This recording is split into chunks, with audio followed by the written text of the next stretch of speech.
Good morning students. आज हम revision करने जा रहे हैं क्रिया और काल। हिंदी ग्रामर में आपका एक टॉपिक होता है क्रिया। क्रिया किसे कहते हैं? जो शब्द काम के होने या करने का बोध कराए उसे हम क्या कहते हैं? क्रिया। फॉर एग्जाम्पल जैसे कि मोर बाग में नाच रहा है। अब क्रिया क्या होती है? काम को करना। तो क्या काम कर रहा है? मोर नाच रहा है। तो आपकी क्रिया क्या हुई? नाच रहा है।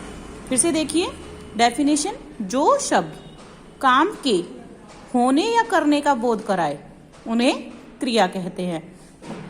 मेरा नाम सुहेल है, मैं दिल्ली जा रहा हूँ। क्या कर रहा है वो? जा रहा हूँ। नेताजी महान थे। ये क्या है? आपकी क्रिया शब्द। क्रिया के कितने भेद होते हैं? क्रिया के 2 भेद होते हैं, सकर्मक अकर्मक। कौन से होते हैं? सकर्मक एंड अकर्मक। सकर्मक क्रिया क्या होती है? सकर्मक क्रिया का अर्थ है कर्म सहित या कर्म के साथ, मीन्स जिसमें कर्म भी होता है। जिन वाक्यों में क्रिया कर्म के साथ आती है वहां सकर्मक क्रिया होती है। जैसे कि मैम ने मुझे टॉफी दी, इंजीनियर नक्शा देख रहा है। अब कर्म क्या आ रहा है? नक्शा, टॉफी। तो ये क्या है? कर्म के साथ। अकर्मक क्या होती है? जैसे कि नाम से ही पता चल रहा है, अकर्मक का अर्थ है कर्म रहित या कर्म के बिना। जिन वाक्यों में क्रिया कर्म के बिना आती है वहां अकर्मक क्रिया होती है। जैसे कि बतख तैर रही है। अब इसका कोई भी कर्म नहीं आ रहा ना, सिर्फ सब्जेक्ट है और वो अपना जो काम कर रही है कर्ता के साथ वो है। कुत्ता भौंक रहा है। अगर मैं एग्जाम्पल पूछूं तो आप बता सकते हैं कि अकर्मक क्रिया का कौन सा है, सकर्मक क्रिया का कौन सा है। या फिर मैं आपसे पूछूं क्रिया किसे कहते हैं, क्रिया के कितने भेद होते हैं, तो आप मुझे बता सकते हैं। तो क्या करना होगा उसके लिए? आपको क्रिया की डेफिनेशन लर्न करनी है, उसके एग्जाम्पल लर्न करने हैं, क्रिया के भेद लर्न करने हैं और उनकी डेफिनेशन लर्न करनी है। ठीक है। नेक्स्ट है आपका काल। काल किसे कहते हैं? काल जैसे कि टेंसेस कराए थे मैंने इंग्लिश में। काल है किसी समय के किसी कार्य के समय का बोध कराना। जब आप कोई कार्य कर रहे हैं उसके समय का जब कोई बोध होता है तो उसे हम कहते हैं काल।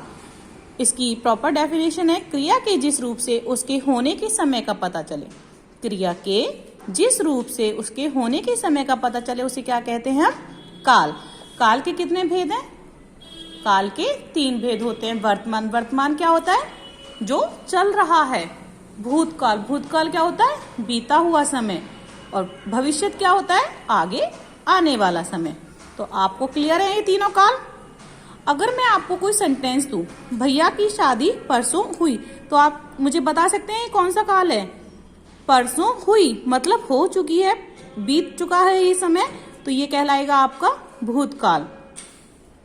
अगर मैं कहती हूं मैं विद्यालय जा रही हूं, समझिए इस सेंटेंस को, ये किस में कह रहा है? वर्तमान में कह रहा है, भूतकाल में कह रहा है या भविष्य में?